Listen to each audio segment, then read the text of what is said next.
Welcome back to Pop Goes the Kernel, where we dive into today's latest pop culture, music, television, movies, and more. I'm Bella Lindsey. I'm Marissa Armstrong. I'm Gabby Mercedes. And I'm Jackson Redish. Today's episode will include the Dancing with the Stars finale, new movie releases, Spotify Wrapped, and more. Let's get popping.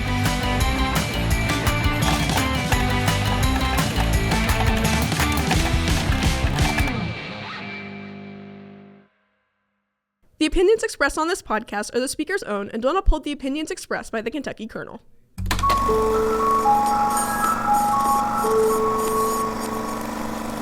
Dancing with the Stars finally came to an end. Now, let's have a little recap on the finale. So, for those of you who are unaware of the Dancing with the Stars finale, it is 3 components. It starts with the judge's choice, which, of course, one of the 3 judges picks a style of dance for one of the finalists to do, and they'll find that out pretty much at the beginning of the week. Then there's the instant dance. They find out the style right before a break, and then they'll change, and they have that break, basically a commercial break, to come up with a dance to perform when they come back. And then, of course, we all know them, we all love them, the freestyles. Each freestyle is normally kind of tailored to who the finalist is, and they're always so creative. Now, our finalists are Robert Irwin, our friendly animal conservationist; Alex Earle, our influencer girl; Dylan Efron, better known as Zac Efron's brother; Elaine Hendricks, our actress from Parent Trap; and Jordan Childs, our gold medal Olympic gymnast. So, the winner, walking away with the mirror ball, Robert Irwin. Woo! Love. Fair. So, how do we feel about this finale? In particular, what did you guys what was the highlight from it? What did you guys take away from it? Jordan Childs was a standout for me personally. While I really did love Dylan Efron's freestyle, that stood out to me kind of emotionally, but Jordan Childs' freestyle, it just felt like so her. I mean, Carrie Ann said that it was the best freestyle that she'd seen in her 20 years. It truly felt like Jordan Childs featuring Ezra Sosa, which, if you don't know, that's her pro.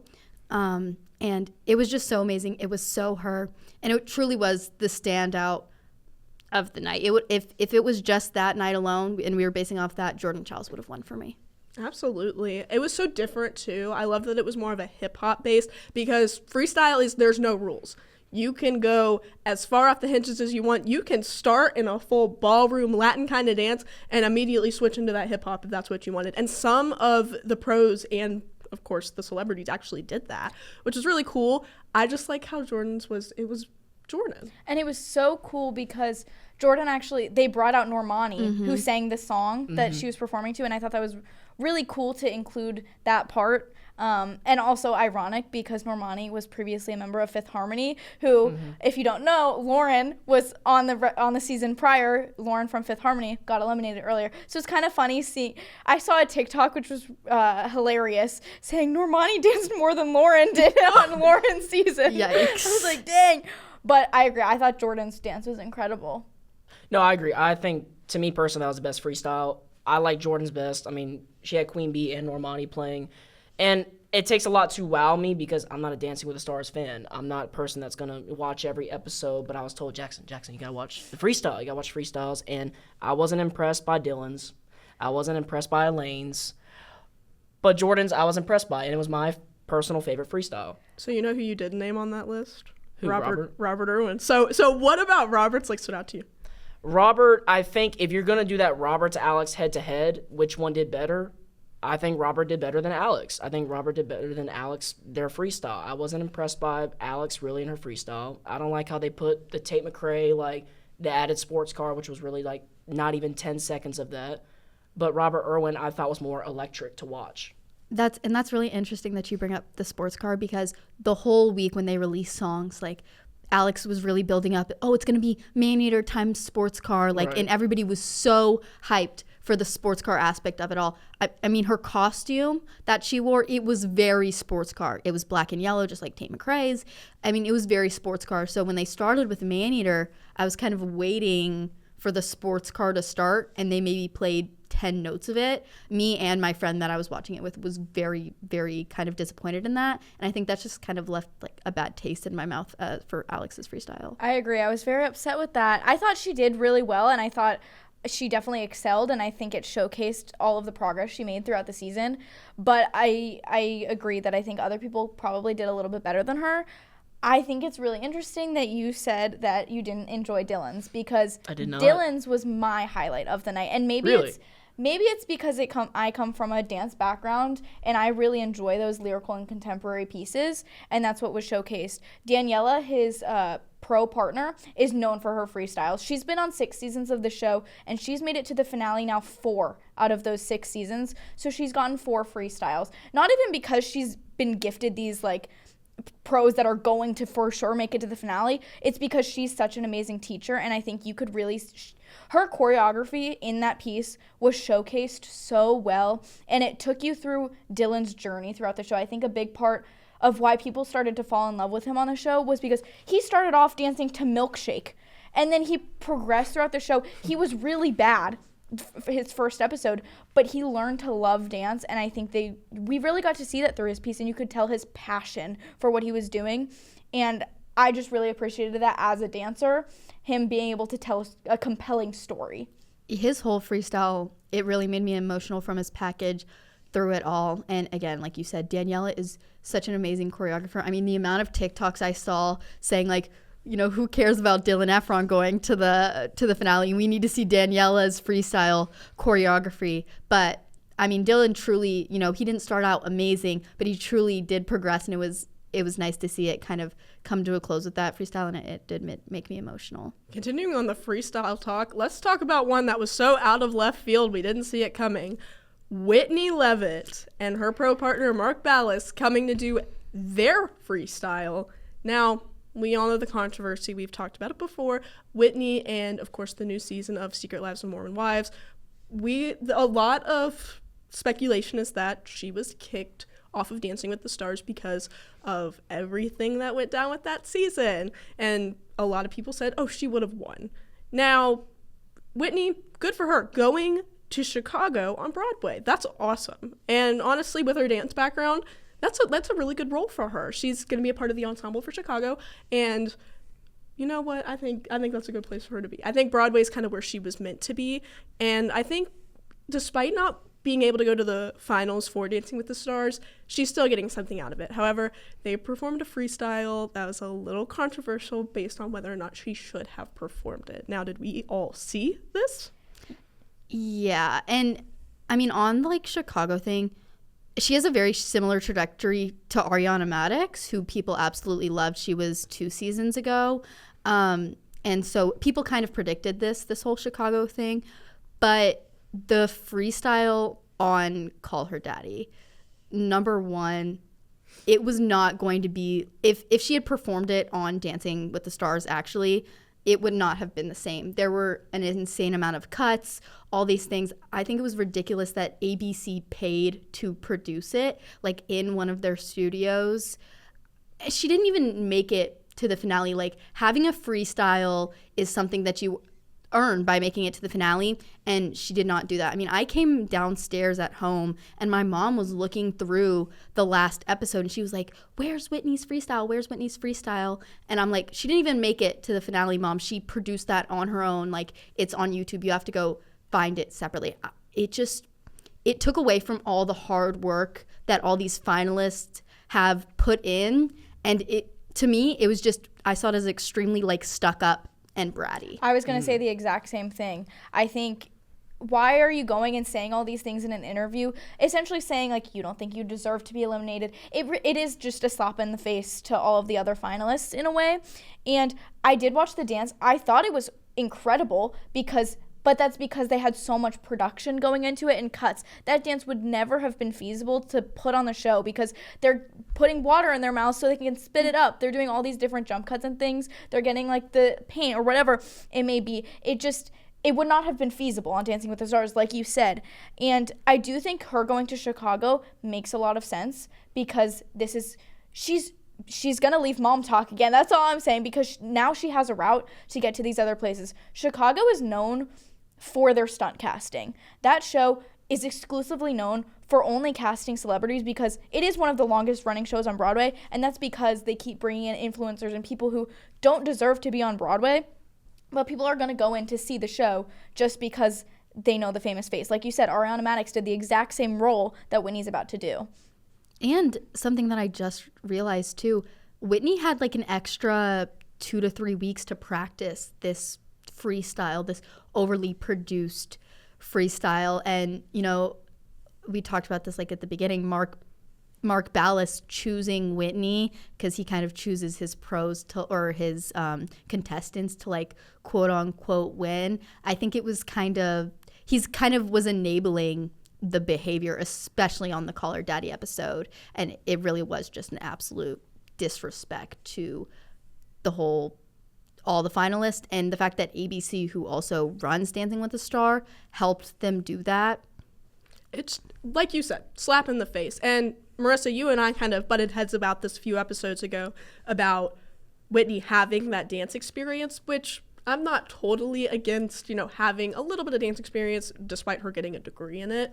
However, I just feel like it wasn't right. Like, you did not have the popularity to back you up going forward. She did what she did on the newest season of Secret Life of Mormon Wives. Like, she cannot take that back. It's out there. It's published. She didn't get those votes. That is why she went home. And you can argue all day, well, she was like the best dancer on there. Okay. But was she the most popular? I don't think so. No other runner-up of Dancing with the Stars has really done this. So what makes her feel so entitled to feel like she's allowed to do this and produce this and say all of these things? I don't understand that. It's a direct parallel to her attitude on Secret Lives of Mormon Wives, and that's why she got voted off. Over this past Thanksgiving break, I had the opportunity to visit my close personal friend, Nicole Kidman, at the AMC theaters. For those of you who don't know, I am an AMC A-lister. That means I can go see 4 movies a week, every month, for $30 a month. I become the most insufferable person you know when I'm home. I will go see every single movie every single day. Like, I got my wisdom teeth out. I was at the movies the very next day. I saw about 7 movies total, but let's talk about the big ones, the ones that, everybody went to go see, everybody wants to go talk about, the ones that broke the box office records or kind of flopped. I know, Jackson, you're, my fellow movie buff over here, so of course. Let's hear some of these records. So the first movie that we're going to talk about, The Running Man, right, and this came out, before we all left for Thanksgiving break, but The Running Man, based off the 1982 Stephen King novel and remake of the 1987 film starring Arnold Schwarzenegger. The 2025 film, this has Glenn Powell in it. It's about a man in a dystopian future who enters a deadly game show and is being hunted, but does it to win money for his sick daughter, right? Let's hear your review. And this was kind of a box office flop. Mm-hmm. It was no secret. I talked about this on the pod before. This was my most anticipated movie of the year, and I was really, really disappointed. We all know I'm a huge fan of Glenn Powell and Edgar Wright, the director, who's directed Baby Driver, a really popular film that a lot of people love. But I ultimately ended up giving it 2.5 stars on Letterboxd because I could see what they were trying to do. And like, the trend with movies nowadays is to like kind of make parallels to our world. But I just think it could have been a lot better script-wise, pacing-wise. I mean, the action was amazing, and he did all of his own stunts, but it just could have been a lot stronger, and that's why I give it a 2.5. Right, and I'm a fan of the original installment movie, and I think Arnold's such a big action star in the 80s, and it's always hard for remakes to not only meet that level, but they're always looking to top it. And that's kind of disheartening to hear that it didn't meet your expectations. Exactly. Next movie on the list, Now You See Me, Now You Don't, right? So this is the 3rd installment in the Now You See Me movies. Follows our original 4 horsemen of Jesse Eisenberg, Woody Harrelson, Isla Fisher, and then Dave Franco, right? And in this movie, the 3rd one, they have team up with other illusionists to steal the world's largest diamond from the head of an international crime syndicate. I mean, I was excited for this film. Ariana Greenblatt was in it. She's been campaigning to be on a Now You See Me Now You Don't for years. And I love these movies.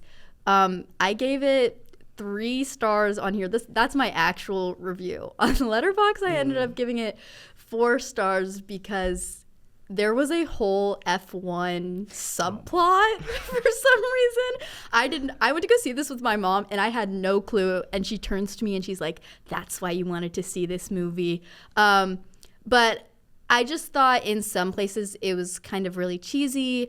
It was just a little like gimmicky, which I mean, it is a movie about magic. And I was impressed by a lot of magic tricks and the plot twist at the end. But the main reason that I like this movie was the surprise F1 subplot. And I would go see this movie again. You would see it again? Yeah. Now, how does this movie compare to the other movies in the series? I mean, is it the best one? Is it maybe the worst one? How do you feel? I definitely wouldn't say that it's number one. I mean, the first one is number one for sure. I need to rewatch the second one to kind of see, but right now I would definitely put those similar. If I had to pick one, it would be this one because I did like the dynamic between the 2 different teams and also the F1 subplot. And I have seen a lot of people that have kind of liked this one better than the second one as well. Mm-hmm. Very good. Next one on the list is one that didn't have super high advertisements as the other ones we talked about, but Eternity. Interesting film where our main character, Joan, played by Elizabeth Olsen, in her afterlife, she must decide where she wants to spend her eternity, hence the name Eternity.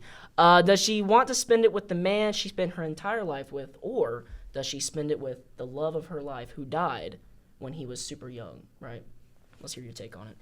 This movie, it was honestly really emotional. It was an A24 film. You know, those are kind of known for being emotional, and I really love A24 films. And Elizabeth Olsen has kind of been in hiding since Multiverse of Madness, so I was really excited about that. I love Callum Turner. I love Miles Teller. So a stacked cast, and I was really excited to go see this film. I thought it was a little bit superficial because kind of the whole time they were talking about, you know, who are you going to go spend eternity with? Who are you going to go spend eternity with? Spoiler alert, her best friend was also there and hadn't chosen yet. And I was like, that's the clear choice for me. Like, I don't want to go spend eternity with a man. I'd go spend it with my best friend any day of the week. But I mean, I do think that I was very satisfied with the ending. It made me very emotional. I'm kind of somebody who struggles with like their view on like death and the afterlife, and it kind of gave me a completely new perspective, and I loved it a lot. So I gave it 4 stars. Right, and the thing I appreciate most about A24 is they usually put together these movies that are original and we don't really see before. I mean, I can think of the TV show called The Good Place where like it talks about, you know, the afterlife, but now you have a show where you get to pick your eternity, and that's fascinating. Yeah. And you gave it 4 stars, 4 out of 5. Compare it to the other 2 movies you talked about, you know, what did it do better at versus Now You See Me, Now You Don't and The Running Man? The lack of original movies in theaters recently has been, very known.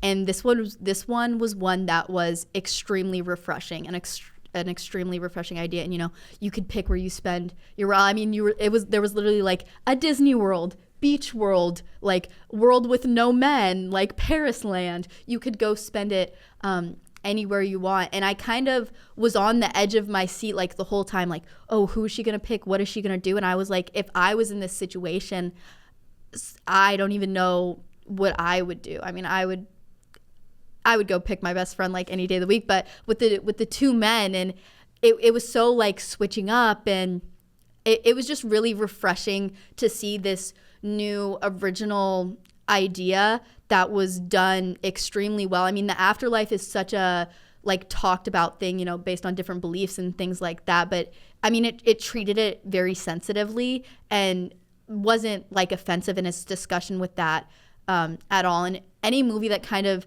leaves me, you know, 2 weeks later, I'm still thinking about it. It's clearly one that has affected me. I mean, it's clearly good. Mm-hmm. Next on the list, massive box office success so far and still in theaters. Zootopia 2, we have Judy Hopps and Nick Wilde. They're together again in the sequel where they investigate a new character called Gary the Snake, which leads them to uncover conspiracies about the city's founding. All right, let's hear it. I know I just kind of, crapped on sequels and the ideas of unoriginal movies, but guys, this movie was amazing. Like, the last one that came out, it came out years and years and years ago, and it's like, how could you make that movie any better? But honestly, it like is very close to the first one, if not better, as like rating wise. I gave it, another 4 stars, which I rarely do with sequels, but it was so good. The amount of like hilarious movie references there are, just the comedy in general, and it really leaves you thinking, like the first one, this whole thing is about how reptiles are like banned from Zootopia and they go live on like their own island, and you're thinking about it and you're like, surely we saw reptiles in the first film, and then you realize like, no, we haven't. And that end credit scene also teased the third movie with a new species of animals, and you're like, surely I saw that animal. And no, I didn't. And I'm a little bit of a kid at heart, so I love animated movies. I love these, and I think this movie will definitely be in contention for best animated feature of the year. I mean, again, it kept me at the edge of my seat the whole time, the kind of action, the investigative things. I really, really enjoyed it. Well, the first one was fantastic, right? In 2016, so 9-year gap, right? And not only, again, like I said, with, remakes, sequels, you are not only trying to top the original, but I mean, you're trying to, set the new bar. And you said they're making a third one? Mm-hmm. Third one, that's insane. With Zootopia 2, though, I did hear there's a lot of adult humor in the movie. Yeah, is that true? There absolutely is. But I think it's kind of fitting. It's kind of like the thing that kids shows do sometimes when they come out with, after a long break. Their main audience has grown up. I mean, 2016, I was 10, and now I'm about to turn 20.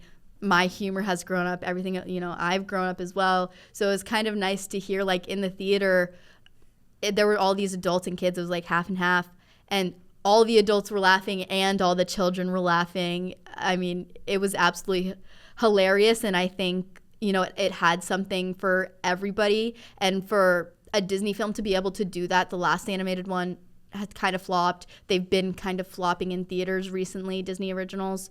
So for this one to come out and, do the numbers that they've been doing, topping Frozen 2 and Frozen, that whole franchise, it was just amazing. And I definitely recommend for everyone to go see it as well.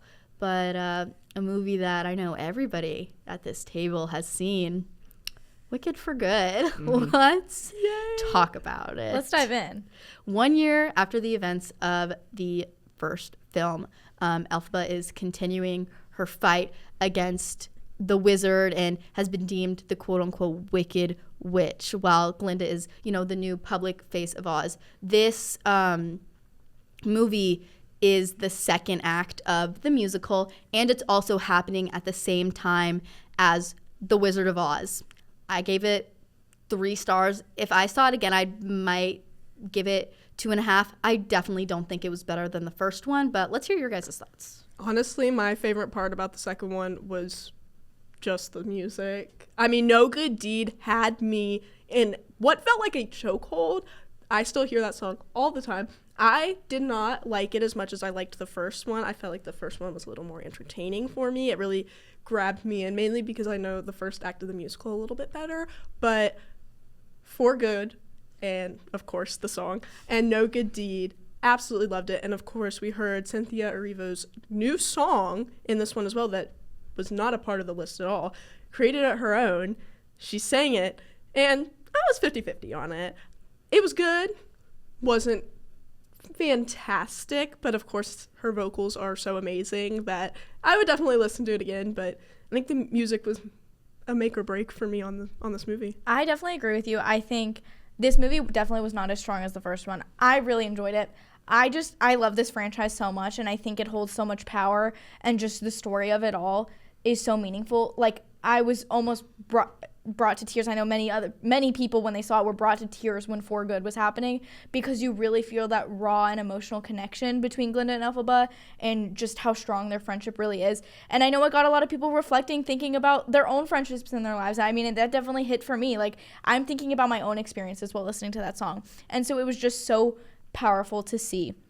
Like I said, I don't think it was as strong. I think the first movie had stronger songs. I mean, you had Defying Gravity in the first movie. It's really kind of hard to beat that. But I still think this movie is incredible. I think the first half of this movie was not as strong as the second half. I was much more entertained in the latter half, just because I think the story was picking up and you got much more emotional based on the character stories. But overall, I really enjoyed the film. It definitely had, those huge pacing problems. And then in the first act, you have this ginormous climax with Defying Gravity that you just don't kind of get in the second act. I mean, you mentioned For Good. I cried. It definitely gets you. The main reason that it kind of saved this movie for me, besides the vocals of Cynthia Erivo and Ariana Grande, is just kind of the message and how it's been getting me thinking. I kind of talked about this with Eternity. If I'm still kind of thinking about and trying to apply to my life about things that like affect my friendship and how I'm thinking about friends and the people in my life, if it didn't have that, it definitely wouldn't be as high. And just this movie, it just was not on the same level at all as the first one. Now, Jackson, last time you were on an episode with us, you talked about some of rap music that you in particular listen to. So when you watch this, how did you feel about it being more Broadway musical versus, your normal listening to? I mean, I can really respect, musicals like this. I respect the amount of hours and work it takes to make a film like this. And I enjoyed the first Wicked. I thought the first Wicked was great. I gave it a 4 out of 5. And I enjoyed that. This is trash. This is trash. Whoa. This is trash. It shouldn't be Wicked for good. It should be Wicked for bad. This is trash. This is garbage. It's not a good film. Like, there's too many plot holes. I mean it. It's too many plot holes. It's not paced well, like she said. And the characters, I'm falling out of love. Is it a good story? No. It's not a good film. And you're going to sit here and tell me that it was good, that it was 4 stars, 4.5. Hey, I didn't say it was 4 stars. Well, I did, and I will good. say that. She did, and it's so funny how literally it is famously known for the second act flopping and not being as good as the first act. And you would think that when they put on this movie, we're going to avoid that. We're going to change that. Let's make it better. Let's not have that problem. And it did. It did the same thing. All of you here agree that the first act was better. Why is that? Why? Because the second act freaking blows. Well, I gave the first movie a 5 stars. This got a 4 stars. I said it was not as good, but I still think it's a great movie. You're getting to see the point of view of the behind the scenes of The Wizard of Oz. What in reality is happening? Because you don't really understand the truth behind The Wizard of Oz until you're seeing this perspective, and I think you get the different point of views. Wizard of Oz is told from Dorothy's perspective. I'm aware. This is told from Glinda and Elphaba's perspective. I'm aware. And I think it's the emotion that ties it into me. I will add to that. We get to see, when you watch The Wizard of Oz, nobody sees the true story of the Wicked Witch, But this movie makes you feel very empathetic towards, her, and you find out who the real Wicked Witch is. Who's that? Madame Mortal.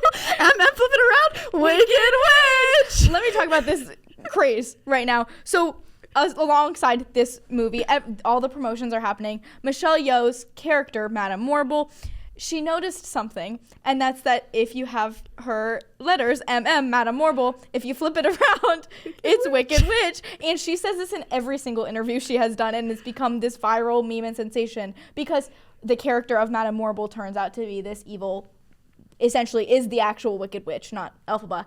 And so this meme is so funny.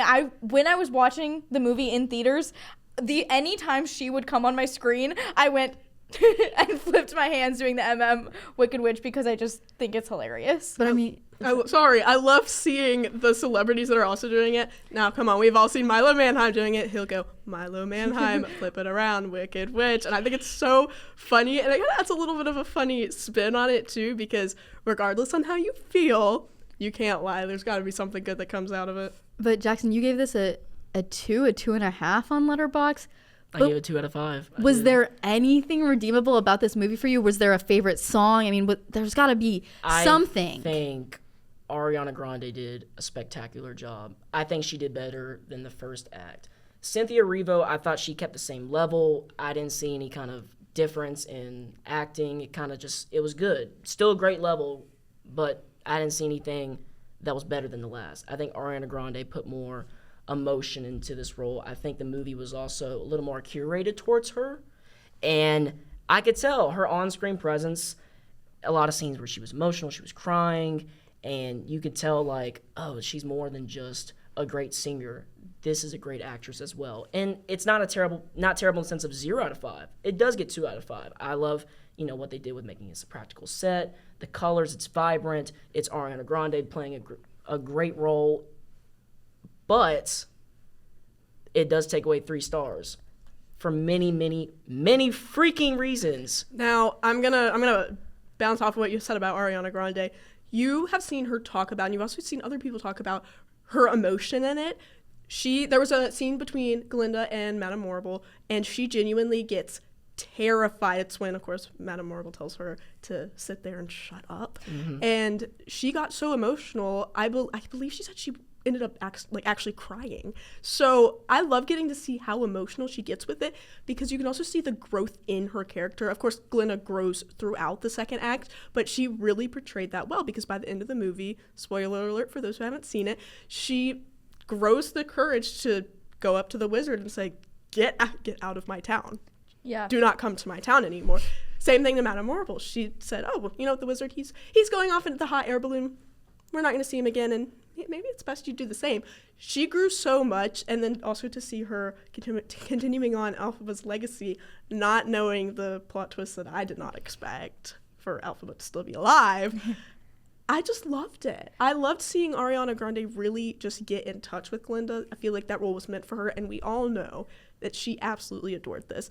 I truly believe that's part of the reason she wants to take a step back from singing. She's announced that a lot, and I'm really happy to see where she goes from here. I feel like Glinda, that she needed that. I really agree. I think very similar points to what you said. I think Glinda's character grows so much throughout that second act, and you do see the difference between Act 1 and Act 2. In Elphaba is the primary character of Act 1, because you have I'm Not That Girl. You get to see her emotion and who she really is. And then in Act 2, we got the girl in the bubble, and you really got to see Glinda's character break down and get so emotional.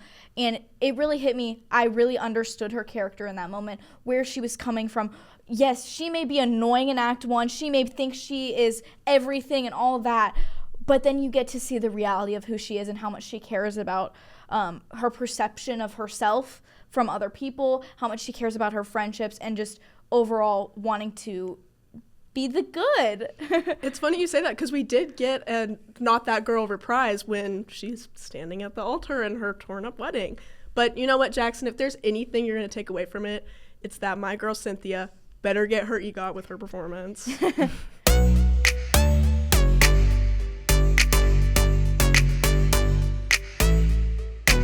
My favorite holiday just happened, and I'm not talking about Thanksgiving. I'm talking about Spotify Wrapped Day.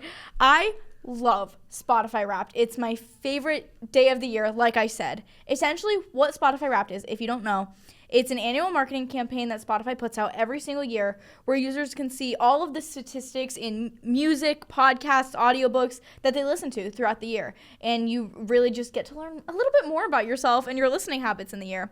So what you get in a Spotify Wrapped is your minutes listened to in the year, how many genres you listen to, and your top 5 genres, your listening age. So essentially what that was kind of, they take the music you listen to and kind of say, estimate of how old they think you are based on the music you listen to.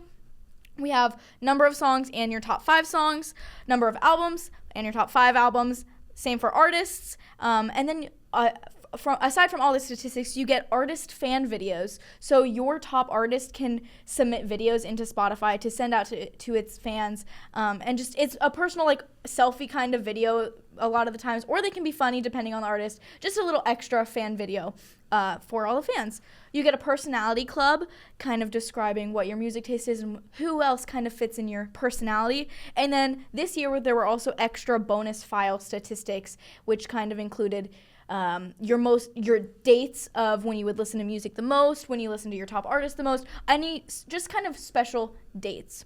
So that's just kind of a general overview of what Spotify Wrapped looks like. I want to talk about the differences between this year's Wrapped versus last year's Wrapped. Last year, Spotify Wrapped flopped completely. It really heavily focused on AI usage. It made it feel less personal and really disconnected, and fans were not happy with it at all. They left out a lot of information that typically was in there. Last year was the first year we didn't have top genres at all, which is a big category for people. People look forward to finding out what genre they listen to the most. Wasn't even a statistic last year. So people really didn't like it. I know I didn't. How did you guys feel about last year's Spotify Wrapped? It honestly wasn't even memorable for me. I barely remember my Spotify Wrapped, other than, of course, my top artists and the songs that go with it. Normally I'll remember my Spotify Wrapped and I'll think about it throughout the year, but this past one it didn't really strike me this past year's, it just didn't strike me as like anything interesting. So getting to see this year's they definitely stepped up their game, which made me so happy. We needed that. The Spotify community needed that. Yeah, for sure. I mean, I'm not somebody who gets really excited for my Spotify Wrap for reasons we'll talk about later, but just the use of AI of it all, it was really, really disappointed to see. You know, people work so hard on these, graphic designers, and I mean, it's a lot of people's jobs. And the fact that they used AI to create a bunch of it and they were missing a lot of the regular genres and things like that, I just remember it being such an upsetting kind of thing. I totally agree.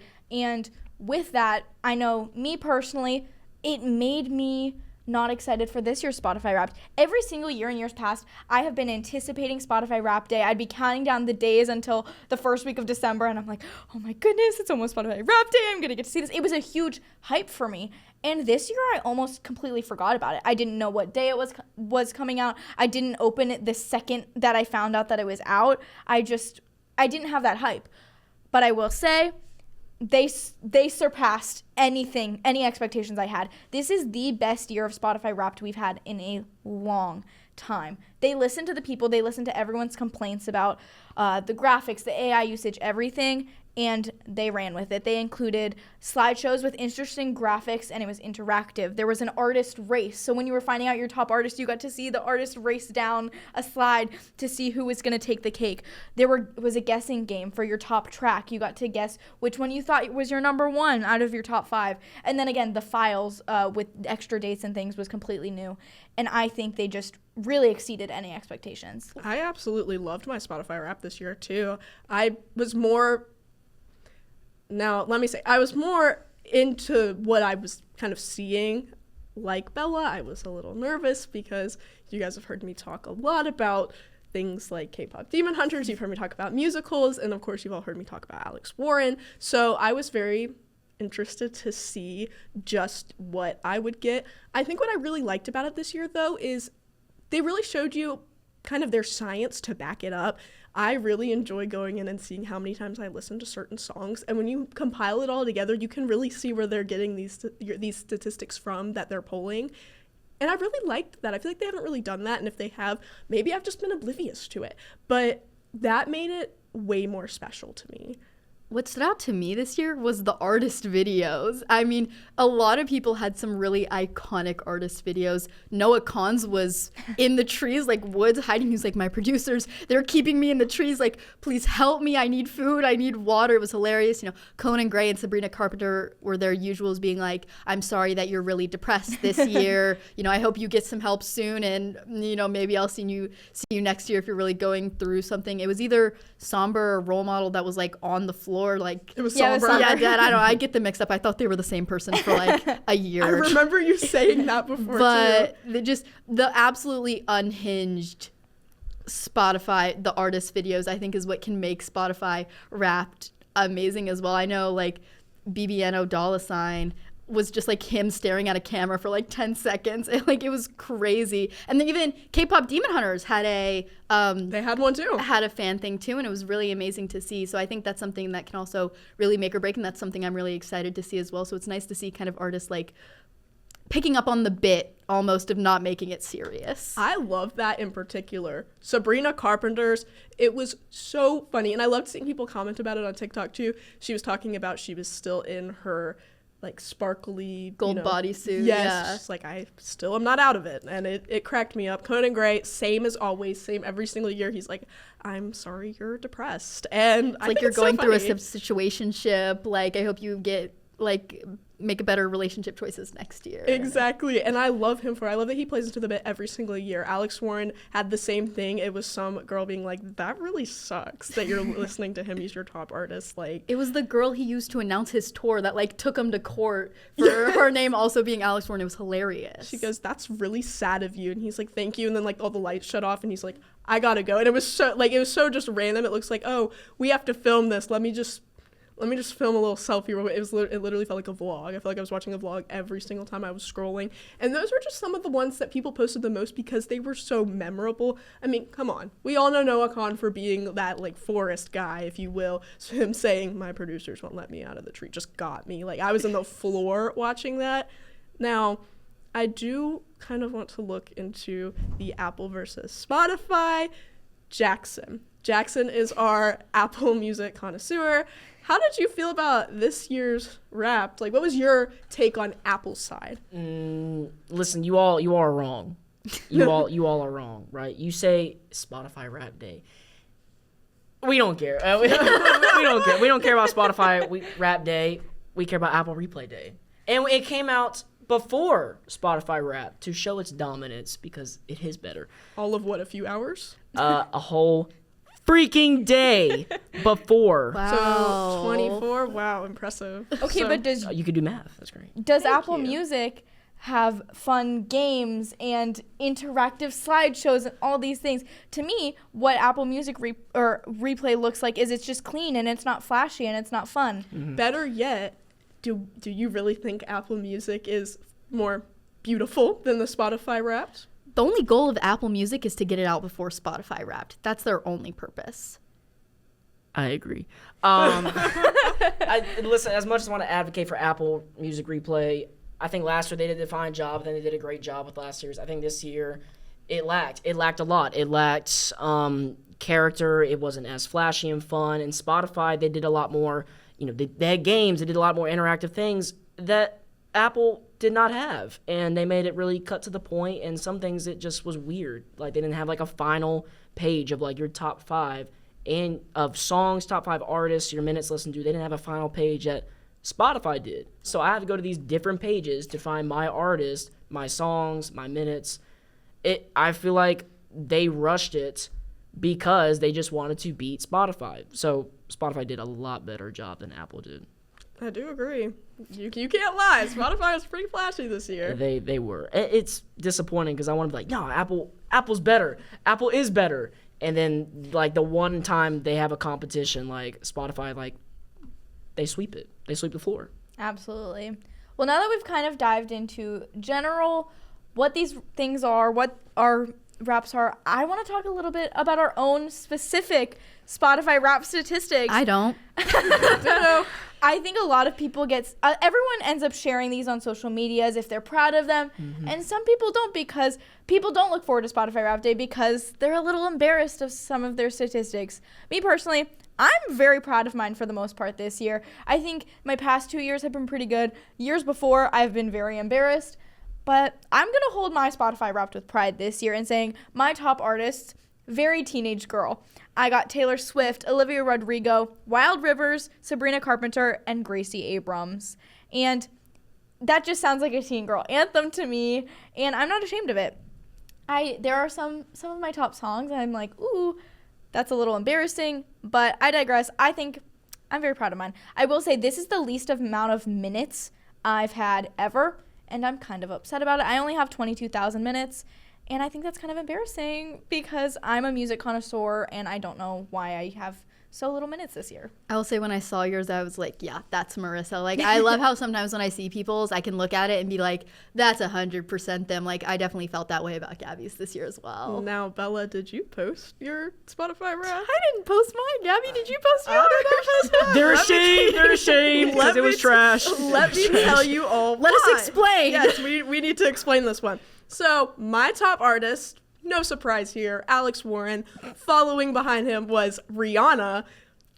Number 3 was the cast of The Journey to Bethlehem, which is a Netflix exclusive musical movie based on Mary and Joseph's journey. But they got Milo Manheim. Yeah, so they it's had Milo fine. Manheim in it. Yeah, I love the song. So, number 4, my girl Lady Gaga. Y'all have heard me talk about her. Number 5 is, of course, K-pop Demon Hunters. It is Huntrix. I wasn't necessarily proud of this one, and I definitely wasn't expecting it, considering that only gave me about 4 months to listen to K-pop Demon Hunters. How did it make it? I just did not see this coming. I did not. You didn't? I didn't see. I didn't She's see. lying. I didn't see Huntrix and the cast of Journey to Bethlehem coming. That just really got me. Y'all, I'm a musical girl. You know this about me. Everybody else checks out. Y'all have heard me talk about Lady Gaga. Huge Rihanna fan for those who don't know. Actually, my number 1 song is Breaking Dishes. I love that song. And for those of you who don't know, I'm a pageant girl. That's the song I use to practice walking for fitness because they say it's very upbeat. You want to own the stage. You're not wearing the fitness. Oh my gosh, the fitness attire is not wearing you. You are wearing it, so you want to show it off. And I love that saying. So who else would you think of when you think of I need to be a baddie? You think of Rihanna, and I love it.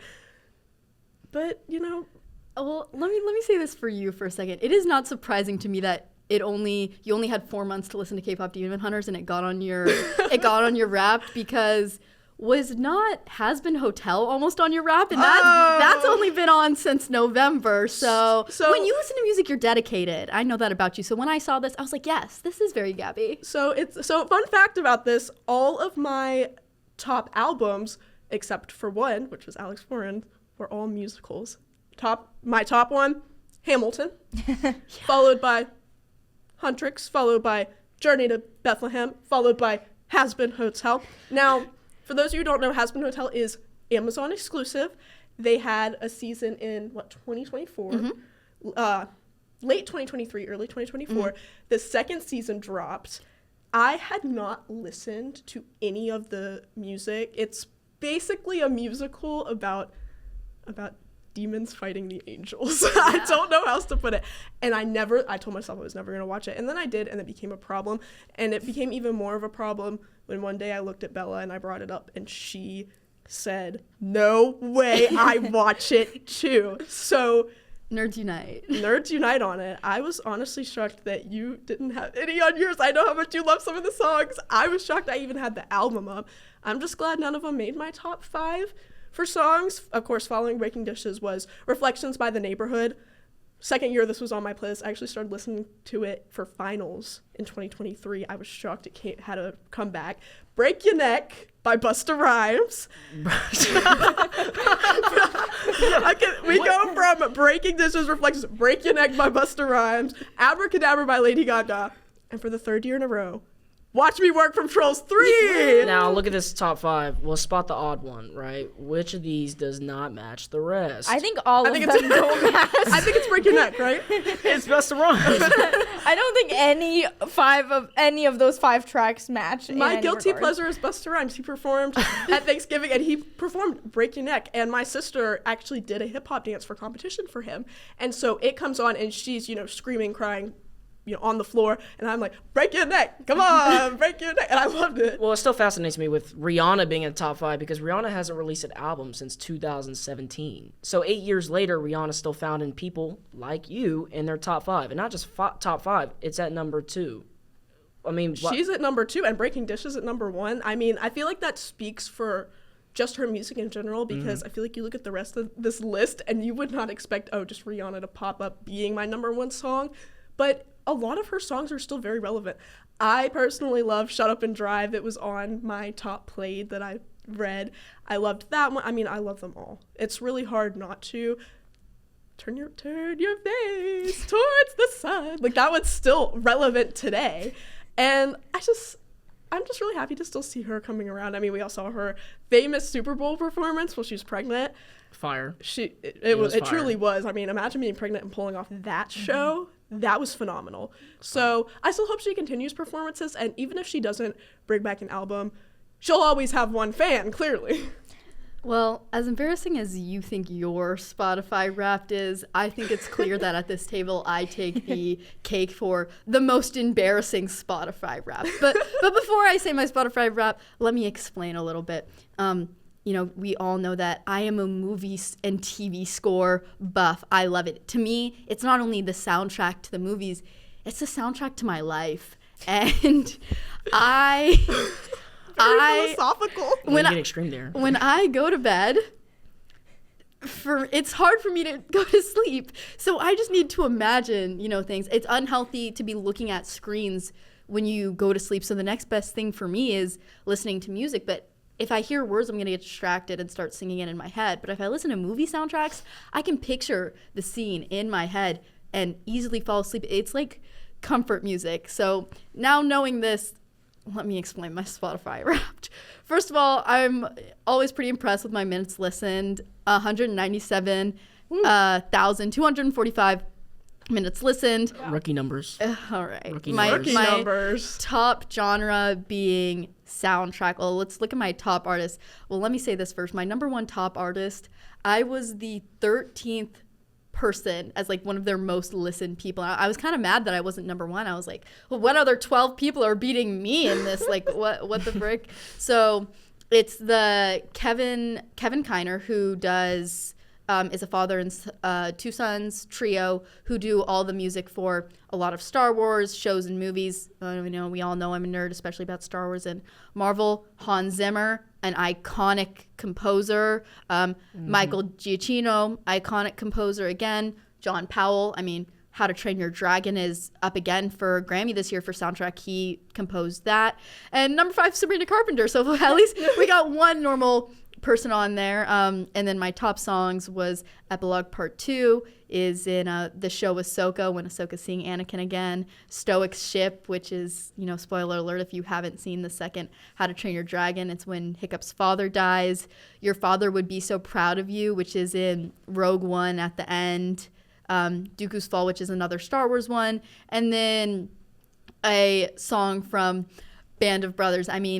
Yeah, it's clear why I didn't post this. I don't need the extra hate. I don't need the extra embarrassment. I have to explain myself on here. I don't want to explain myself to 70 other people. The people that asked to see mine, they know about this. They know me, and that's who I feel comfortable sharing it with. Now, for my Spotify fans, what stuck out to you most about your specific rap? Like, what's something you did not expect to see? I was 42 in my listening age, which really surprised me. It was like, they told me I had I listened to a lot of 1970s music, and I just don't remember. I was going through my most listened songs, and I was like, none of them were from the 1970s except maybe Boogie Wonderland by when so it was really, that was confusing to me. And I know a lot of people got really old numbers. I know a lot of people got 67, 68. I know somebody got 72. So that was just really surprising to me. Yeah, my listening age was 22 actually, and I think that's very reflective of the artists I listen to. For me, what surprised me the most was I only had Spotify will give you, it has your top 5 in the actual Wrapped, but then you can get a list of your top 100 songs. I only had 10 Taylor Swift songs in my top 100, which is really interesting considering she was my top artist. But I think a lot of people have that similar thing, is Taylor Swift's their top artist, and they're like, I didn't listen to her at all. I didn't even listen to her new album. But I think it just goes to show it's because of how many songs she has in her discography. Because I could only listen to each Taylor Swift song one time, and she could still be my top artist just because of the sheer amount of songs she has in her discography. No, I completely agree with that because, she's stacked in her discography. Now, there's really nothing here that I could say, oh, it just kind of stands out. I may take home the trophy for this one. So I have a hard time sleeping at nights, very similar to Bella here. So sometimes I will listen to sound waves to help me sleep. Tell me why 852 hertz actually made my top 100s, actually made higher than 100, top 50. You have to listen to the podcast versions of those. I do, which really goes to show they account for everything. 852 hertz sound waves made Spotify Wrapped. This has to be a first. I'm telling you guys. Unless it was maybe yoga or meditation center. Come on now. Especially for me, I have like this upbeat personality. So imagine going through my Wrapped being like, why is there 852 hertz in here? And it's like the ocean sounds. So for my Miraculous fans, you are a dolphin. Like that's what that was. That's what made my Spotify Wrapped. I did not see it coming, and honestly, I was so glad it didn't make top 5 because it was starting to cut it a little close. Looking at all my songs, though, I really liked being able to see that, despite if they are some whale noises or some Trolls 3. I mean, I think everybody's Spotify Wraps was very reflective of themselves, and, you know, even though Jackson isn't a Spotify listener, I saw his Apple replay and I was like, that's Jackson to a T. Let's hear it, Jackson. Well, I feel like which each of us, like, if you didn't put any names on anyone's, we'd be able to figure out whose is who. I think it is very reflective, like you said, of our personalities. And especially mine. Mine is fantastic. It's so accurate. There's nothing, I don't have an issue with it at all. I think it's accurate. It doesn't tell me my age. Apple didn't do that. But it did give me a list of, like, your top 20 most listened to artists and your top, 100 listened to songs, top 5 genres. No surprise here. My number one being Playboi Carti for a total of 34,507 minutes. I just want to say surprised. that's more minutes than I had total. That's more minutes than you and Gabby had total. That's I know ridiculous. two people at this table combined, he has a speed out. I just want to hear the rest. I'm going to guess your Spotify age based on the rest of these. So go ahead. I want to hear the rest. Travis Scott with 24,669. At 3, we have Drake, 18,814. 4, we love Don Toliver. 12,652.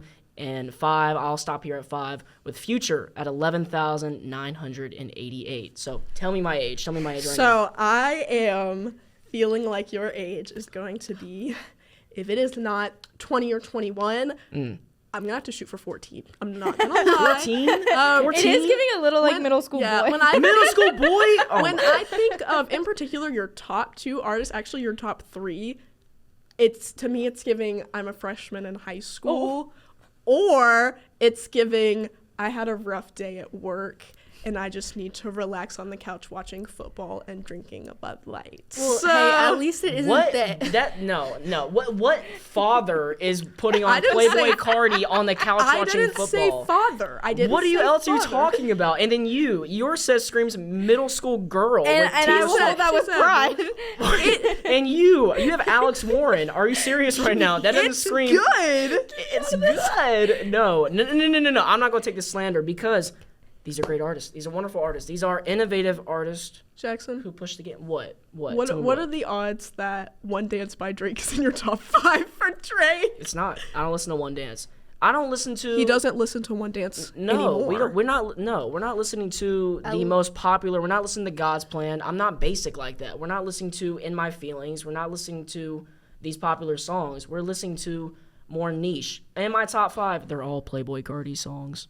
No, I mean just your top 5 Drake in general. No, Now, what no One Dance, bro. We're not listening to no popular songs. I'm not basic. Okay, well, you know what I will say? I actually do like that Apple Music in particular does minutes by artist. I feel like that's something we kind of miss out with on Spotify. And again, if it is on there, I haven't seen it.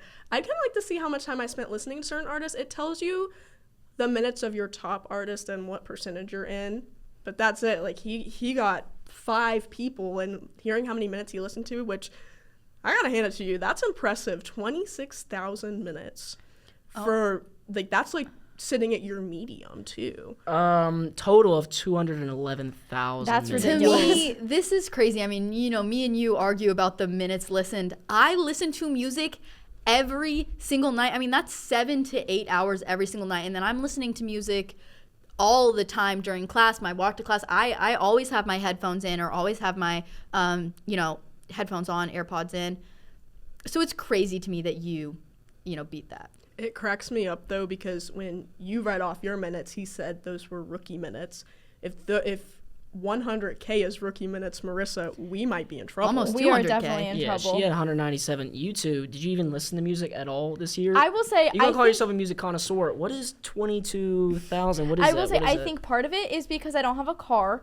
And so a lot of my music I don't listened either. to in a car. But you cheat because you listen to it while you go to bed. I set a timer for myself. If I'm sleeping with music on, it turns off in an hour because I'm not a cheater. I didn't even know you could do that. And you can, and that's how I have less minutes because I turn it off because I want it to be reflective of my listening habits. But buddy, like that's 197K versus your 22,000. But that's because she listens to it every single night, You the think entire night. That doesn't account for 150,000 minutes. I don't want to hear it. I don't want to hear it. Or 100, Anyways. 170,000 minutes. Excuse my math. God. Okay, well, anyways, maybe next year I can come out with some more minutes because I definitely think I need them.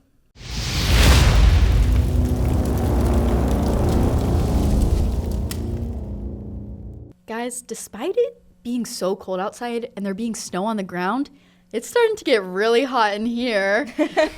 For my hot take this week, there was a lot of controversy with Robert Irwin winning Dancing with the Stars versus Alex Earl winning Dancing with the Stars. A lot of people were saying, oh, Alex Earl was the better dancer. She was the better dancer. Robert was just using his father's death to get quote-unquote sympathy votes. And I thought that was so weird because literally 2 weeks prior, everybody was saying, even though Whitney was the better dancer, she got voted out because it's a popularity contest and everybody hates her. Like, if you're going to carry that energy for her, don't turn around and start hating on Robert Irwin, literally the embodiment of sunshine and happiness, which when Alex Earl, who has done some very questionable things, didn't win, Robert Irwin has like millions more followers than her, okay? Like, he was going to win hands down every single time. Just don't switch up like that just because your favorite didn't win.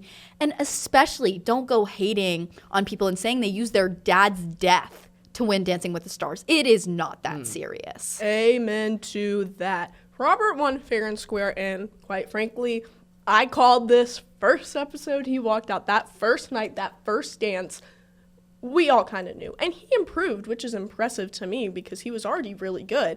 Now, Alex, I believe she did improve the most out of everybody on the show. I believe she got way better.